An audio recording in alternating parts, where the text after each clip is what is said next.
മറ്റുള്ളവരെ വാതോരാതെ വിമർശിക്കുകയും തന്റെ ഭാഗം വലിയ ന്യായമാണെന്ന് കാണിക്കുന്ന ഒരു വ്യക്തിയാണ് ഷിയാസ് കരീം. ഇപ്പോഴിതാ ഷിയാസ് കരീമിന് എട്ടിന്റെ പണി തന്നെ കിട്ടിയിരിക്കുകയാണ്.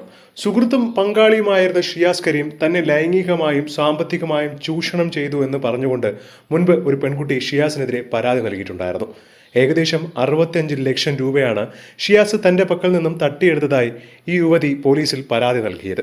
ഇതുകൂടാതെ സംഭവം പുറത്താവുമെന്ന് അറിഞ്ഞപ്പോൾ തന്റെ നഗ്ന ദൃശ്യങ്ങളടക്കം പുറത്തുവിടുമെന്നും അശ്ലീല സൈറ്റുകളിലൊക്കെ നൽകുമെന്ന് പറഞ്ഞ് നിരന്തരം ഭീഷണിപ്പെടുത്തി തന്നെ മാനസികമായി പീഡിപ്പിച്ചത് കൊണ്ടാണ് പരാതി നൽകാൻ മുന്നോട്ട് വന്നതെന്ന് ബിസിനസ്സുകാരിയായ യുവതിയുടെ മൊഴിയിൽ പറയുകയാണ്. വിദേശ രാജ്യങ്ങളിൽ ബിസിനസ്സുള്ള യുവതിയോട് സ്നേഹവും അടുപ്പവും നടിച്ച് തന്നെ ഞാൻ ജീവിതകാലം മുഴുവൻ സംരക്ഷിച്ചു കൊള്ളാമെന്ന് വാഗ്ദാനം ചെയ്തും പ്രണയം നടിച്ചാണ് ഷിയാസ് കരീം വൻ തുകകൾ തന്റെ ജിം പുതുക്കി പണിയാനായി കൈപ്പറ്റിയതെന്നും ജിമ്മിൽ പാർട്ണർഷിപ്പ് നൽകാമെന്നും പറഞ്ഞ് ചതിക്കുകയാണ് എന്ന് പറഞ്ഞാണ് അന്ന് ഷിയാസ് കരീമിനെതിരെ യുവതി രംഗത്ത് വന്നത്.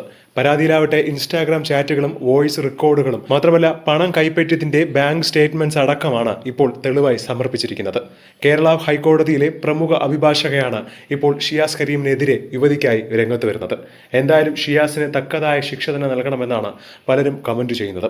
എന്താണ് ഇതിനെക്കുറിച്ചുള്ള നിങ്ങളുടെ അഭിപ്രായം എന്ന് താഴെ മറക്കാതെ കമന്റ് ചെയ്യുക. ഒപ്പം ഈ വീഡിയോ മറക്കാതെ ലൈക്ക് ചെയ്ത് സബ്സ്ക്രൈബ് ചെയ്യുക.